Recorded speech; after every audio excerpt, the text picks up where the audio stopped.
Mike, what is your deal, man? Come on, man. You've been riding me all day. Mike, you're playing like Betty White out there. That's not what your girlfriend said. Baby! Eat a Snickers. Better? Better. Hey! How about that? That hurt. You're not you when you're hungry. Snickers satisfy. Good morning, Durham. Now, I think we've all had this experience before. Have you ever just been so hungry that you're angry? Yeah, that's right. You've been hangry before? Yes, we've all been there. Now, I think it's easy for us to think when we talk about fasting, we automatically think about not having food for long periods of time. Now, maybe you were part of a young adults group that did a thing called a 30-hour famine, where you didn't have any food for 30 hours to help raise money for a cause, or to experience what many people go through in other countries around the world who don't have access to food. So today we're talking about fasting, but linked to fasting is this idea, this practice of surrender. Now, fasting, we always think of food, but it really isn't just limited to food. But let's first just take a look at this Matthew 4 passage, which you've just spent some time reading in your Huddle groups and reflecting on. Now, we experience the person of Jesus in this passage, and Jesus is tempted by the devil. Jesus has been in the wilderness for 40 days, and the devil comes and says, Jesus, just turn the stones into bread, and then you can feast on them. And Jesus says, man shall not live on bread alone, but on every word that comes from the mouth of God. And you had the opportunity to just kind of share together what you thought that meant. Now, when I read this verse, when I read this passage, I am inspired by the example and the person of Jesus yet again. Now, Jesus had every reason to be tempted. He had the authority and the power to turn rocks into bread and to feed himself. But Jesus said, even though I have this hunger, this physical hunger, this desire to eat food right now, I look to God to provide what I need that is beyond just this physical desire for me right now. Now, to be human is to desire things. I think one of my greatest temptations every day, and I succumb to it every day, is this lovely cup right here. I went to coffee culture this morning. Can't go without my coffee.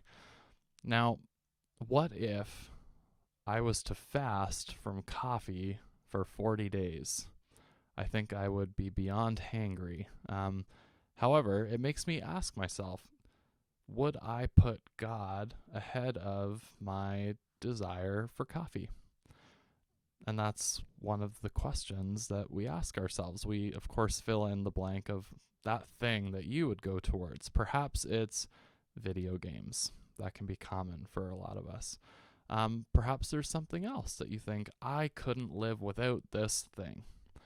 And so when we think about fasting and we think about surrender, this practice invites us to think outside of our desires. And that's hard for us to do. One of my favorite authors, his name's Jamie Smith, and he's a professor of philosophy at Calvin College in Grand Rapids, Michigan. And he says we are creatures of desire, of habit.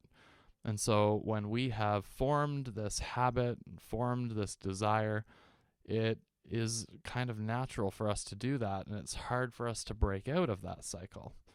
And so that's where the spiritual practice of surrender and fasting comes in. It's actually really countercultural, because our culture says you deserve whatever you want. And this passage in Matthew, the way of Jesus, says, well, actually, you can find exactly what you need in God, even though you want to go towards all of these other forms of desires. Now, I wonder what that means for your life. What is that thing that gets in the way of you being able to follow Jesus in your life?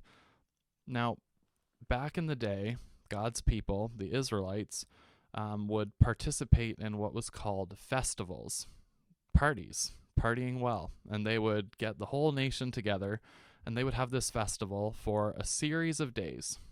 And one of the things they would do together is they would fast together as a nation, as a community. Now, they would intentionally give up food. However, fasting, they saw fast as a feast, not a feast of food, but a feast in which they experienced God's presence together as a nation. And so they were intentional in that. And so they gave up food as one of the things that distracted them from being able to feast on God's presence. And then at the end of this fasting, they would have a feast of food to give thanks to God for who he is and for his provision to them. And so that was one of the yearly things they would do as a nation. So that's where fasting and surrendering is kind of this, it's a bit of an interesting one, because you give up something, but the intent is that you actually receive something greater in return. So I give up this desire that I go after so that I can spend more time and experience more joy in God's presence. And then I receive back this fulfillment that I get when I spend time with God and I'm reminded who I am. I'm reminded that my identity is really not found in these desires, but it's found in who God tells me I am. And that's a beloved child, someone that he made in his image. So, fasting, surrender, being able to just be honest and identify and label those things that get in the way of us being able to do that. So, in the coming week or so, Erica Rosema and Charlotte are going to be introducing a campaign on surrendering and fasting.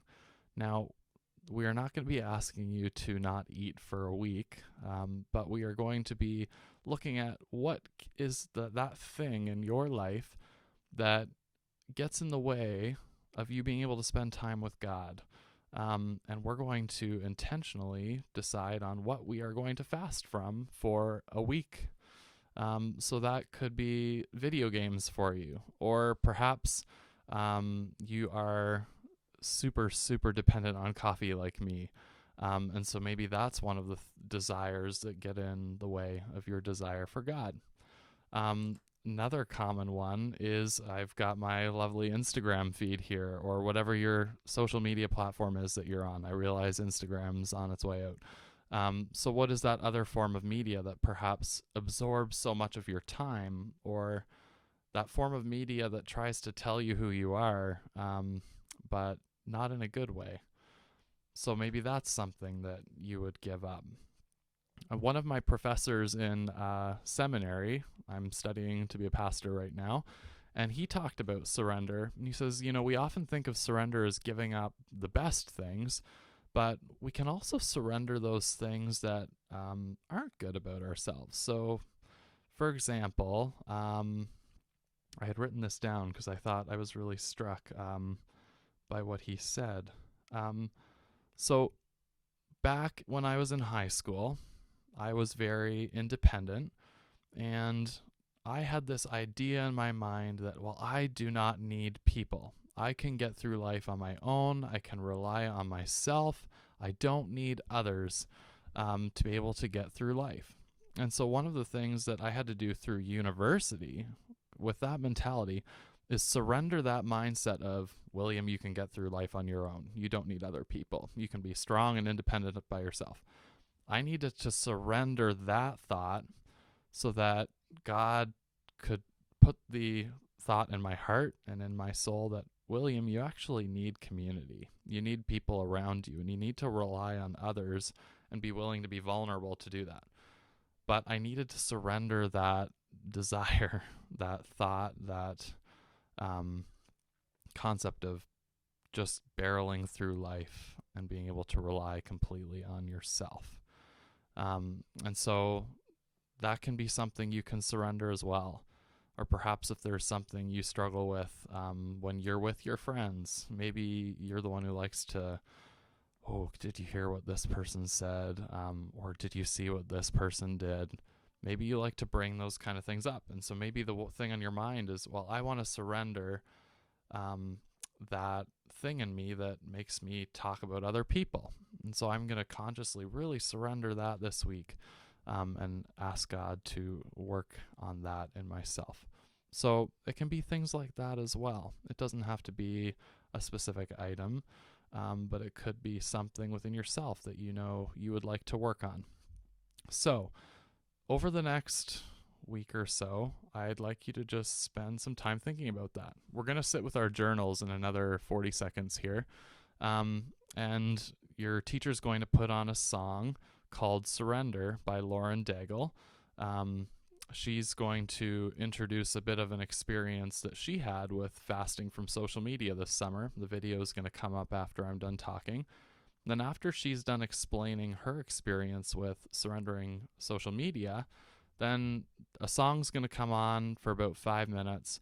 And I just want you to sit with your journals and think about this concept and think about those things in your mind that are coming to your mind that you might want to surrender when we head into that in the next week or so. And just look at the notes that you've written down from your reading of Matthew 4. And I realize it's uncomfortable to do this, and I know some of you are going through different points in your faith journey, and so I'm really asking that you just power through that and just try this practice. Ask, what is God asking you to surrender? When you think of your relationship with God, no matter where it's at right now, what is that thing that often gets in the way? Or what is that thing that kind of communicates lies to yourself about yourself? So I think social media can often communicate things to me that are not true. Or it will convince me that I am not good enough, and that's a lie. And so then that's something I need to surrender. So spend some time thinking on that. I'm going to stop talking now and flip the video over to Lauren Daigle, but do take some time to sit on it. If you have any questions about this, you can send me a message on Edsby. That's no problem. Just find me in the hallway when I'm around, or talk to one of your student leaders. I'm sure they'd be happy to share with you as well. And so we're going to surrender, and we're going to fast together as a school, and we're going to, I hope, enjoy what it is to be in God's presence without these other things hounding our lives. Thanks for listening.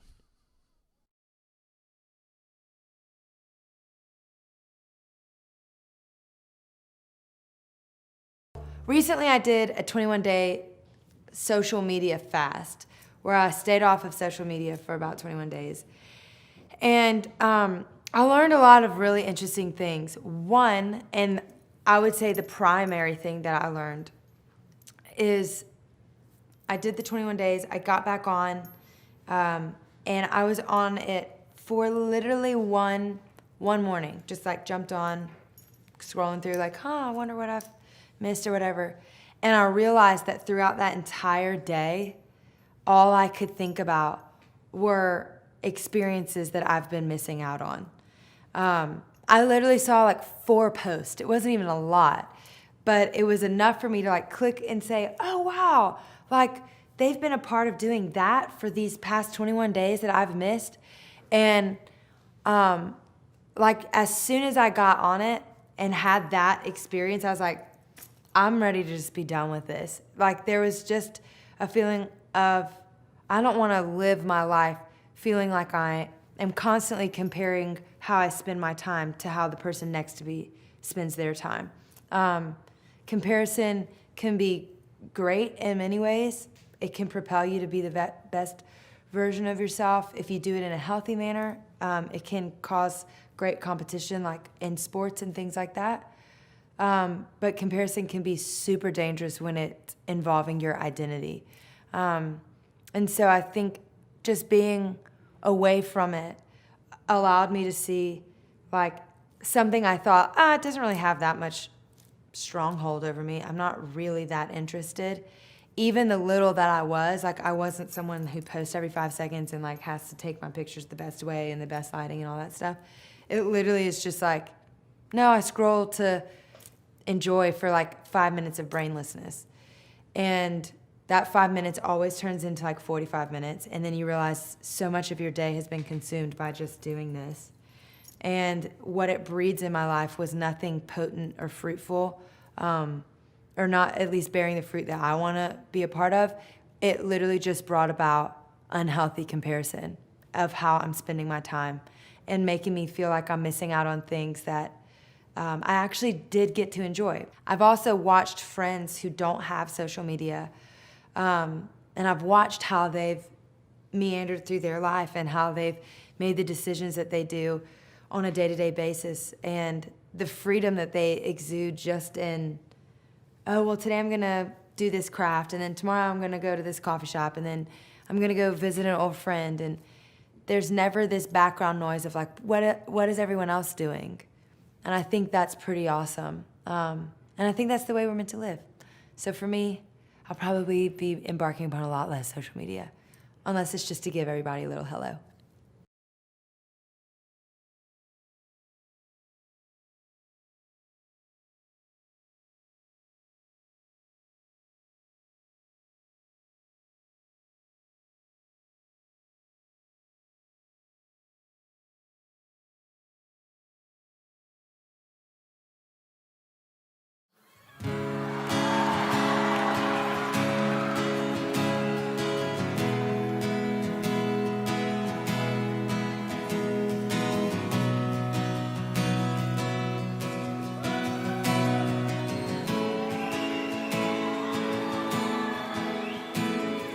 Here I am, down on my knees again, surrendering all,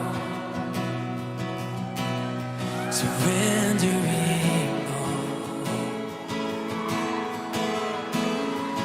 Find me here, Lord, as you draw me near. I'm desperate for you. Desperate for you. I surrender.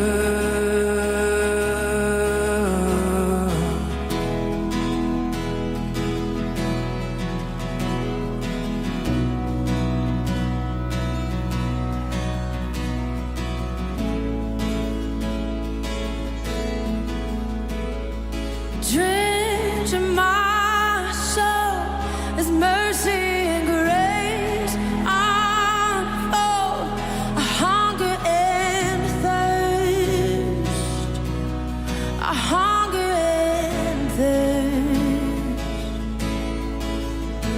With arms stretched wide, I know you hear my cry. Speak to me. Speak to me now. I surrender. I surrender. I wanna know you more. I wanna know you more. I surrender. Surrender. I wanna know you more. I wanna know you more. Jesus, what we do, Lord? Are you desperate tonight? Jesus, oh, we need you more. Like a rushing wind, Jesus, breathe within. Lord, have your way. Lord, have your way in me.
more time.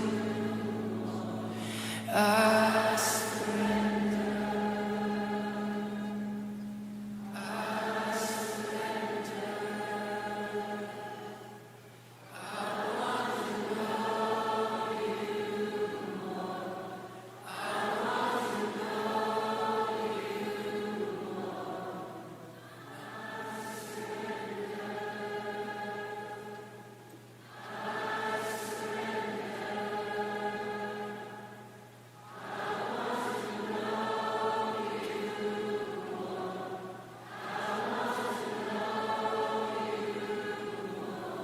Amen.